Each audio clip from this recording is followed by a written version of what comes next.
ప్రియమైన ఆరాధన టీవీ ప్రేక్షకులకు నా వందనాలు.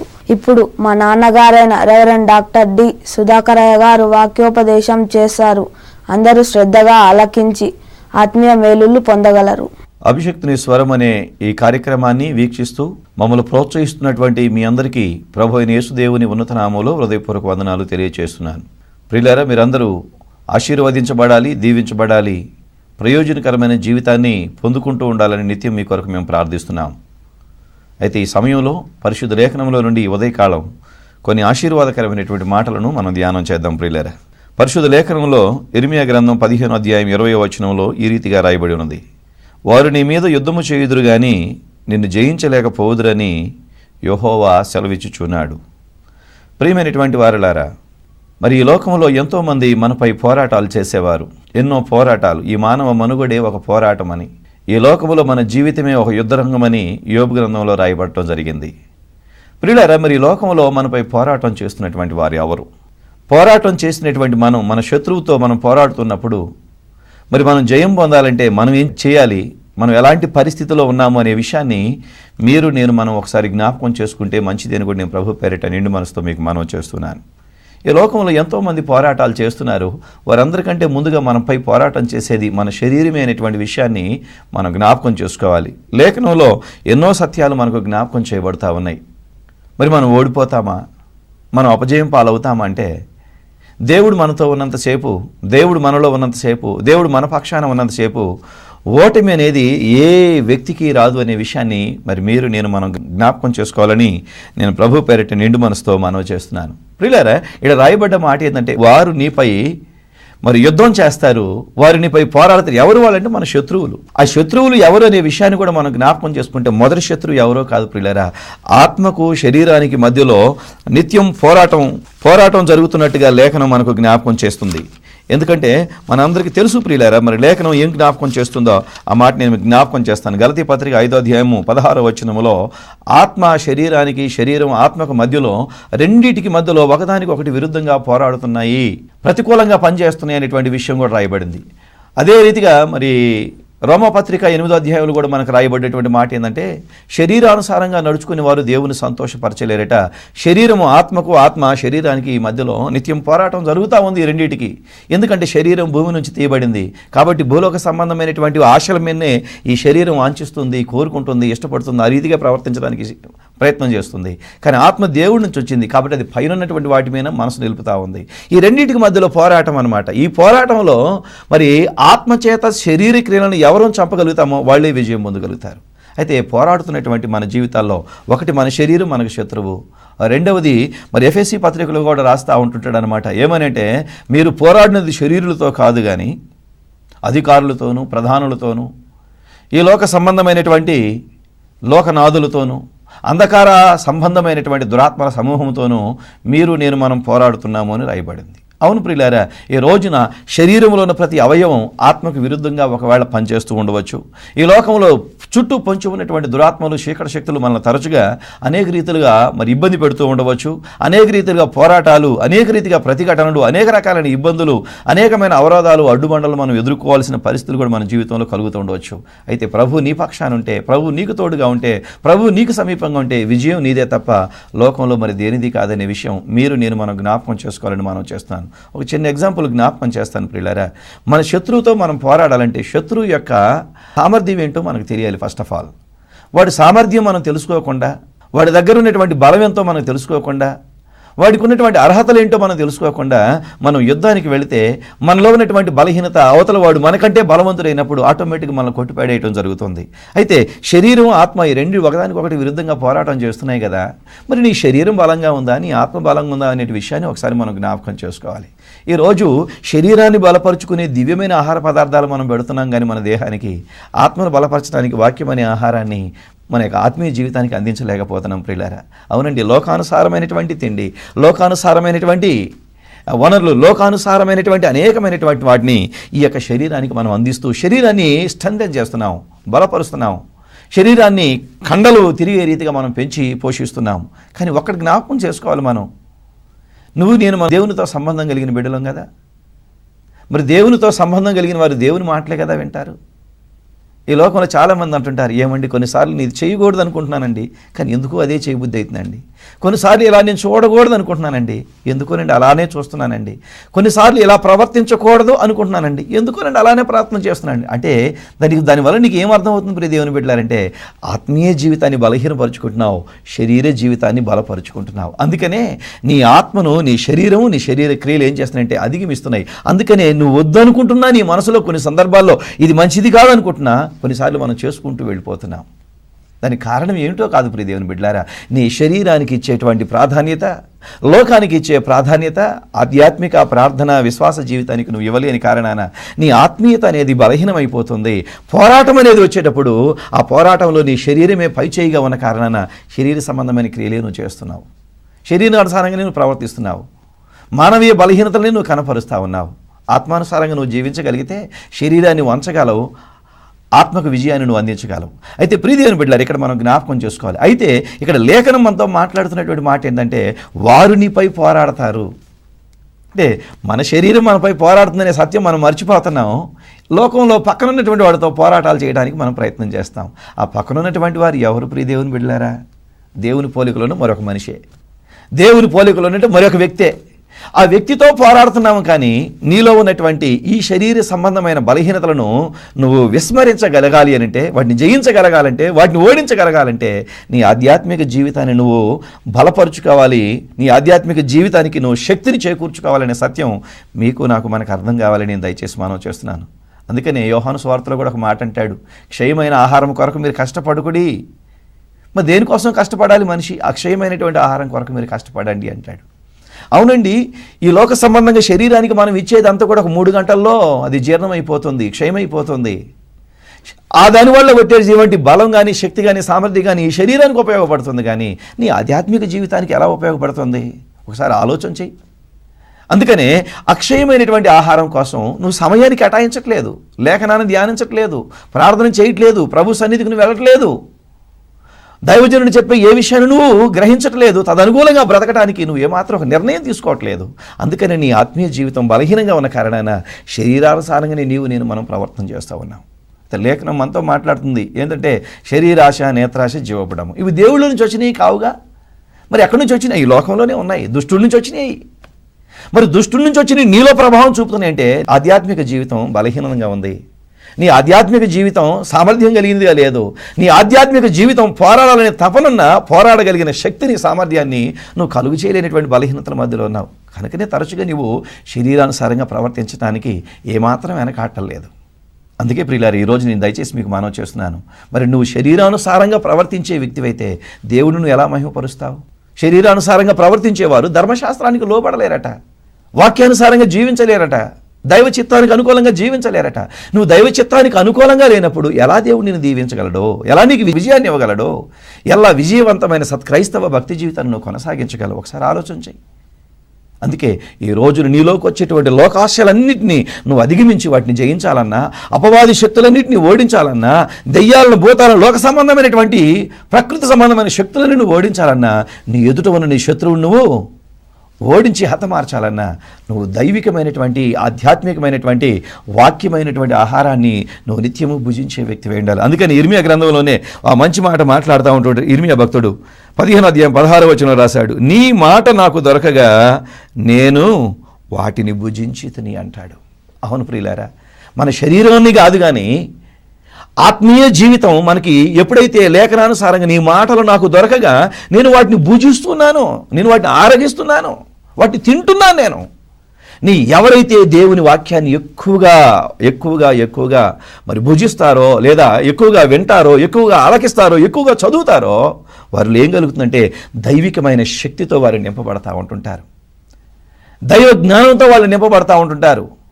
లేఖనానుసారంగా లోకంలో ఉన్న సమస్తమైనటువంటి దురాత్మల సంబంధమైనటువంటి కుయుక్తులన్నింటినీ కూడా అధిగమించి ఆనందకరమైన జీవితాన్ని వారు పొందుకోగలిగేటట్టుగా దేవుడు చేస్తాడు. దానికి ముందున్నటువంటి మాటలు 20వ వచనంలో 15-20లో మన ముందున్నటువంటి మాటను కనుక కొద్దిగా జ్ఞాపకం చేస్తే, నిన్ను రక్షించుటకును నిన్ను విడిపించుటకును నేను నీకు తోడయుందును అనేటువంటి మాట రాయబడింది.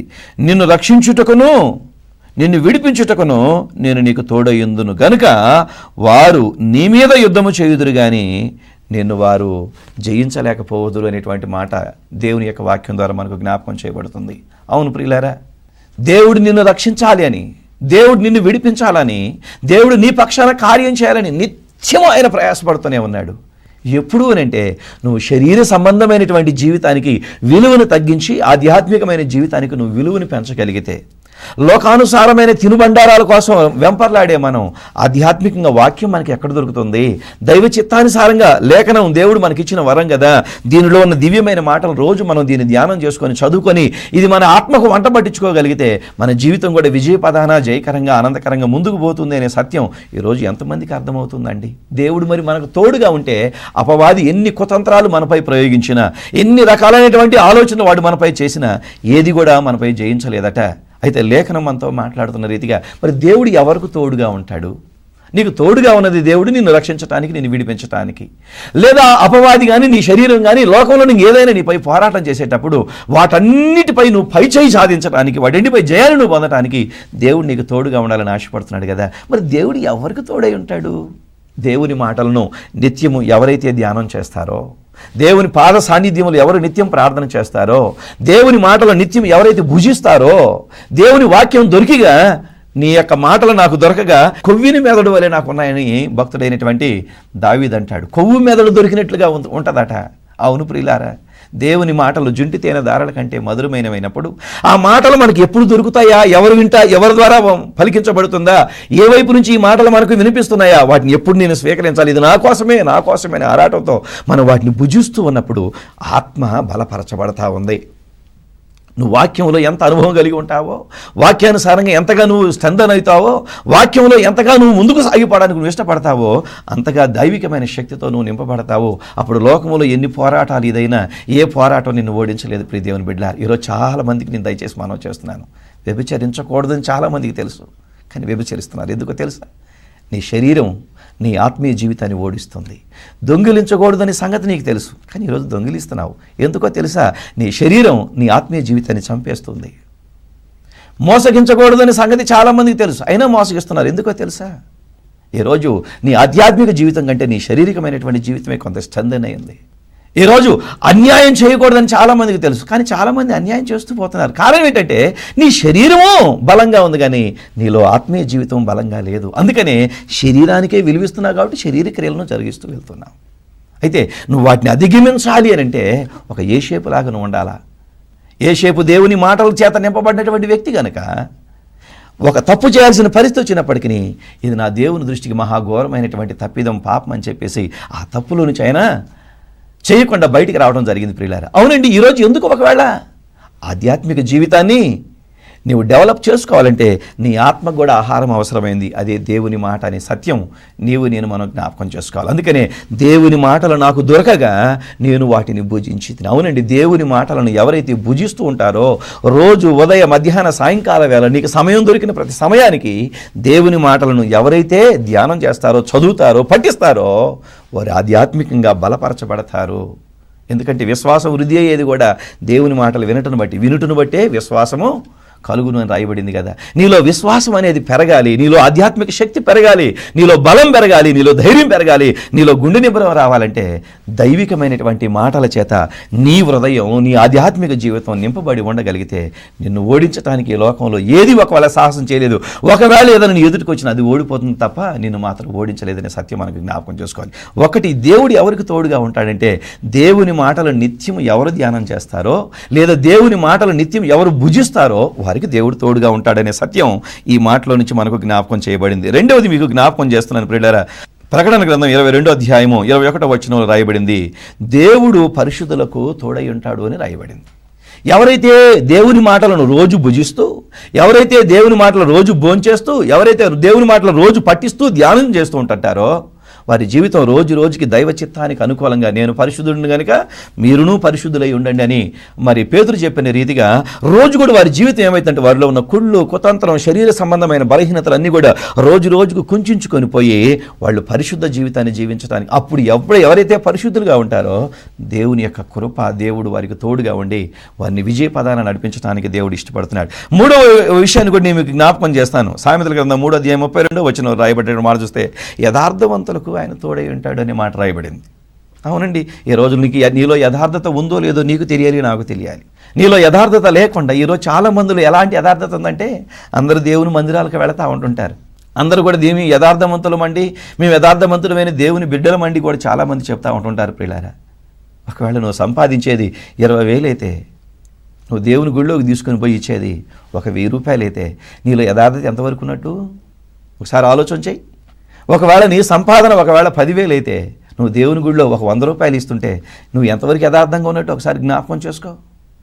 నేను దేవుడి మాట వింటున్నాను, దేవుడి మాటలు వింటున్నాను, ఆ మాటలు నాలో పని చేస్తానని చెప్తూనే ఉన్నావు.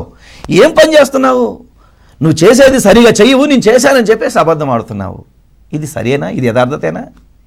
ఏ విషయంలో నువ్వు యథార్థంగా ఉన్నావో ఒకసారి ఆలోచన చేయి. నువ్వు దేవుని ఎదుట యథార్థంగా ఉండాలి, నీ భార్య ఎదుట యథార్థంగా ఉండాలి, నీ భర్త ఎదుట యథార్థంగా ఉండాలి, నీ పిల్లల ఎదుట యథార్థంగా ఉండాలి, నీ తల్లిదండ్రులు, నీ అత్తమామలు, నిన్ను చూసేవారు అందరి ఎడల నువ్వు యథార్థంగా నువ్వు ఉండగలిగితే యథార్థవంతులను దేవుడు ప్రేమిస్తాడు. ప్రియులారా, అవునండి, యథార్థవంతుల వంశాన్ని దేవుడు ఆశీర్వాదకరంగా దీవెనకరంగా మార్చేస్తాడు. ప్రియ దేవుని బిడ్డలారా, దేవుడు నీకు తోడుగా ఉండి నీ చుట్టూ అలుముకున్నటువంటి సమస్యల సుడిగుండం నుంచి నిన్ను జయకరంగా ముందుకు తీసుకొని రావాలంటే నీలో యథార్థత లోపించే వ్యక్తిగా నువ్వు ఉండకూడదు. ప్రతి విషయంలో యథార్థంగా ఉండు. నువ్వు తినే దగ్గర, తాగే దగ్గర, పండే దగ్గర, నీ జీవిత విధానములన్నింటిలో నువ్వు యథార్థతను ఏమాత్రం నువ్వు నిర్లక్ష్యం చేయకుండా కనుక ఉండగలిగితే అన్ని విషయాల్లో జయం నీకే.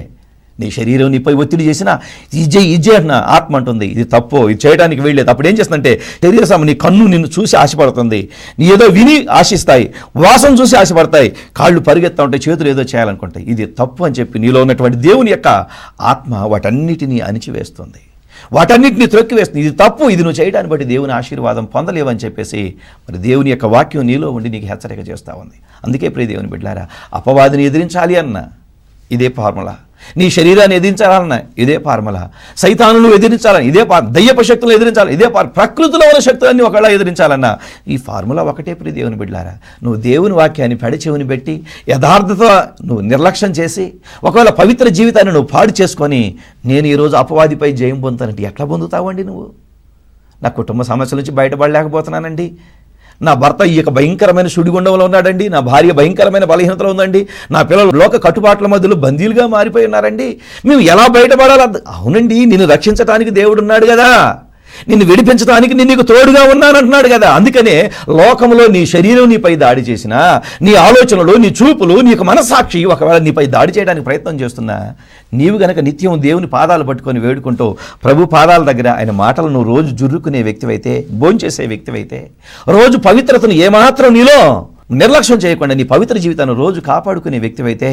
నిజంగా నువ్వు రోజు వాక్యం ధ్యానం చేసే వ్యక్తివి అయి ఉంటే, నిజంగా నీ జీవితంలో రోజు యథార్థతను కూడా నువ్వు కాపాడుకోగలిగి ఉంటే నీ జీవితంలో నిన్ను ఓడించగలిగిన శక్తి ఏది లేదు. మరొక మాటను కూడా నీకు జ్ఞాపకం చేయాలని ఆశపడుతున్నాను. దయచేసి యెషయా గ్రంథం 43వ అధ్యాయం 4వ వచనంలో రాయబడిన మాట ఏంటంటే, దేవుని దృష్టికి ప్రియులుగా ఉండు వారికి దేవుడు తోడుగా ఉంటాడు అని రాశా. అవునండి, ఈరోజు మనుషులకు ప్రియమైన వారిగా మనం ఉంటున్నాం. మా ఆయన అంటే నాకు భలే ఇష్టమండి, మా ఆవిడంటే నాకు భలే ఇష్టమండి, మా అన్నదమ్ములంటే నాకు భలే ఇష్టమండి, మా అక్క చెల్లెలంటే నాకు భలే ఇష్టమండి, నా సొమ్ము అంటే నాకు భలే ఇష్టమండి, నాకు ఈ డ్రెస్ అంటే భలే ఇష్టమండి, నాకు ఈ యొక్క బిర్యానీ అంటే భలే ఇష్టమని ఇలా అన్నీ చెప్పగలుగుతున్నారు. కానీ దేవుని బిడ్డ ఒకసారి ఆలోచన చేయి, నువ్వు దేవునికి ప్రియమైన ఇష్టమైన బిడ్డగా లేకపోతే నీ శరీరానికే నువ్వు ఇష్టపడుతున్నావు, నీ శరీరాన్ని నువ్వు డెవలప్ చేసుకుంటూ దాన్ని ఇష్టపడుతున్నావు కనుకనే జయకరమైన జీవితం నీ చేతులారా నీవే పాడు చేస్తావు. ఇక్కడ రాయబడ్డ మాట, దేవుని దృష్టికి ప్రియమైనటువంటి వ్యక్తులుగా మనం ఉండగలిగితే విజయం నీది, విజయవంతమైన జీవితం నీది. నువ్వు ఎవరికో ఇష్టకరమైన జీవితం జీవించడం కోసం నిన్ను చేసిన వాడికి, నిన్ను బ్రతికిస్తున్నటువంటి వాడికి, నిన్ను నడిపిస్తున్నటువంటి వాడికి, నిన్ను ఆదరిస్తున్నటువంటి వాడికి, నిన్ను రక్షించి, నిన్ను విమోచించి, నిన్ను విడిపించి, నీ జీవితంలో నీ గతకాల పాపదోష అపరాధాలన్నింటినీ కొట్టివేయగలిగినటువంటి శక్తి గల దేవునికి నువ్వు కనీసం కృతజ్ఞత కూడా చూపవా? అలాంటి దేవునికి నువ్వు కనీసం ప్రియమైనటువంటి వ్యక్తిగా బ్రతకాలని కనీస ఆలోచన కూడా రాదా?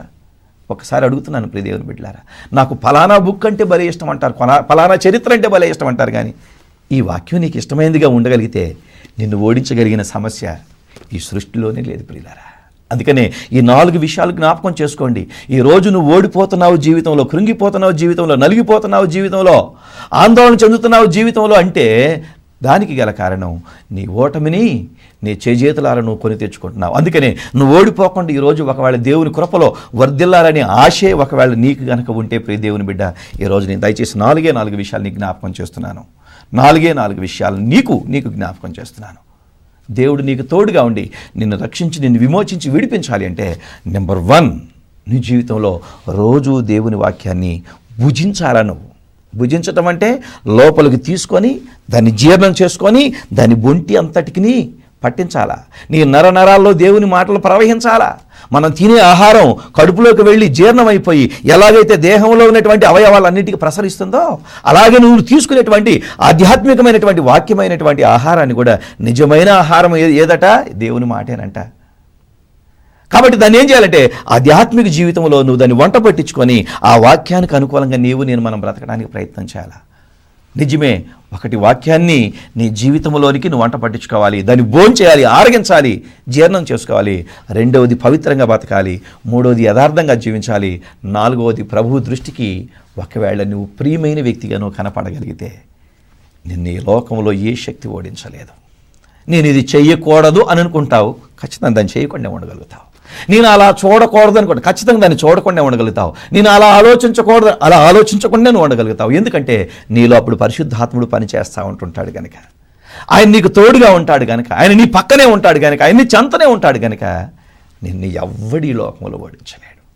అందుకనే దురాత్మల చేత నువ్వు పీడించబడుతున్నావా, దెయ్యాల చేత పీడించబడుతున్నావా, ఆర్థిక ఇబ్బందులతో నువ్వు పీడించబడుతున్నావా, నీ శారీరకమైన బలహీనతల చేత నువ్వు పీడించబడుతున్నావా, నీ పిల్లలు, నీ చుట్టూ ఉన్నటువంటి వారు, నీ ముందున్నవారు, నీ ఎదురు ఉన్నవారు అందరూ నేను అనేక రీతిలుగా ఇబ్బందులు పెడుతున్నారు అనుకుంటున్నావా, ఈ రోజు నుంచి ఈ 4 విషయాల మీద కొద్దిగా శ్రద్ధ పెట్టి చూడు.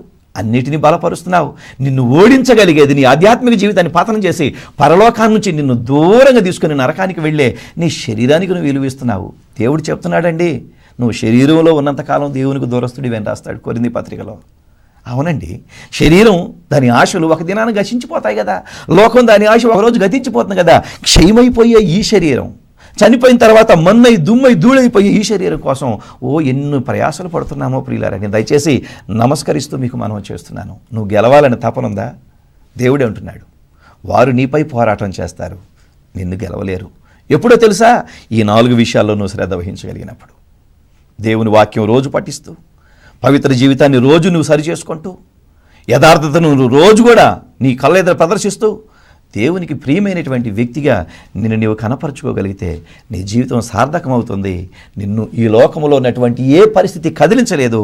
అన్ని పరిస్థితులపై పైచేయి నీకే ఉంటుంది. కారణం ఏంటంటే నీకు సహాయం చేసేవాడు దేవుడే, నీ పక్షాన యుద్ధం చేసేవాడు దేవుడే, నిన్ను ఆదరించేవాడు దేవుడే, నిన్ను ఆదుకునేవాడు దేవుడే, ఉన్నతమైన కాపుదల నుంచి సంతోషపరిచేవాడు దేవుడే. అందుకనే భక్తుడు ఒక పాట రాస్తాడు, ఏమనంటే, యుద్ధము యెహోవాదే, యుద్ధము యెహోవాదే, యుద్ధము యెహోవాదే, యుద్ధము యెహోవాదే.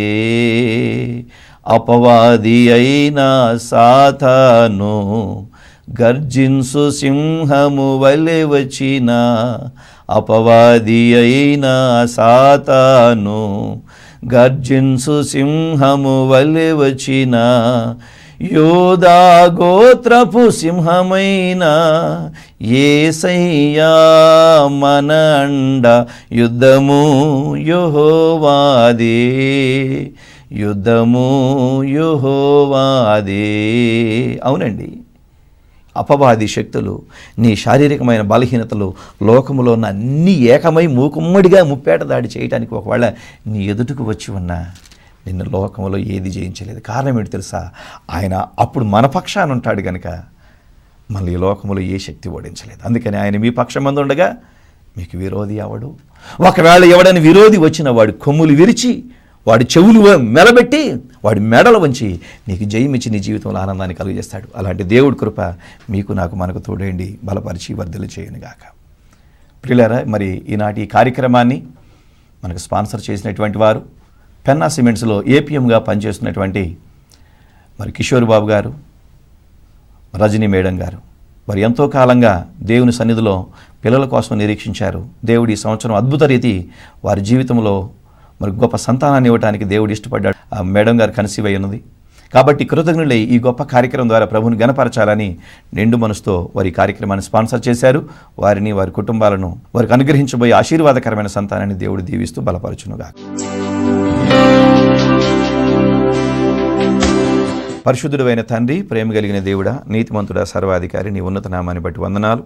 లోకములో మా శరీరం కానీ, మా పొరుగువారు కానీ, లోక అధికారులు కానీ, దురాత్మలు కానీ, చీకటి శక్తులు కానీ, దైవ శక్తులు కానీ, మాంత్రిక శక్తులు కానీ, ప్రకృతిలో ఉన్న శక్తులన్నీ మాపై పోరాటం చేస్తూ ఉన్నా ఏది కూడా మమ్మల్ని జయించకుండా మాకు విజయాన్ని ఇచ్చే దేవుడు నీవై ఉన్నావని సత్యాన్ని మేము గుర్తు చేసుకోవడానికి మీరు మాకు గుర్తు చేస్తూ వచ్చిన విధానాన్ని బట్టి కూడా వందనాలు తండ్రి. ఈ లోకములో ప్రభావ మేము నిత్యం జయించాలి అంటే, ఈ లోకంలో ఉన్న పరిస్థితులన్నీ మేము నిత్యము మరి ఓడిస్తూ రావాలంటే ఇదిగో నువ్వు 4 విషయాలు మీరు నాతో మాట్లాడారు తండ్రి.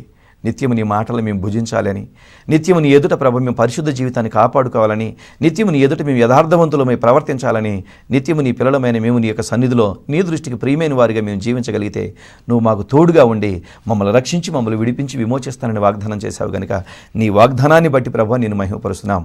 అయ్యా, ఈ మాటలు విన్న శ్రోతలైన ప్రియులైన వారందరినీ దీవించండి. ఈనాటి కార్యక్రమాన్ని స్పాన్సర్ చేసిన కిషోర్ బాబు సార్ను, మరి రజనీ మేడం గారిని దీవించి ఆశీర్వదించండి. నిశ్చితమైతే వారి కుటుంబాలను కన్నవారిని తోడబుట్టిన వారిని దీవించండి. పెన్నా సిమెంట్స్ యాజమాన్యాన్ని కూడా దీవించి వర్ధలు చేసి మీరే ఘనత పొందమని యేసు దేవుని ఉన్నత నామాన్ని బట్టి వినయంగా వేడుకుంటున్నాను స్వామి. ఆమెన్. తండ్రి, కుమార, పరిశుద్ధాత్మ త్రియేక దేవుని దీవెన ఈనాటి కార్యక్రమాన్ని స్పాన్సర్ చేసిన కిషోర్ బాబు సార్ కుటుంబానికి, ఈ వాక్యాన్ని విని ఆశీర్వాదకరమైన మేళ్లు పొందిన ప్రియులైన వారందరికీ దయగల దేవుడు నిత్యం తోడేండి వర్ధిల్ల చేయునుగాక. ఆమెన్.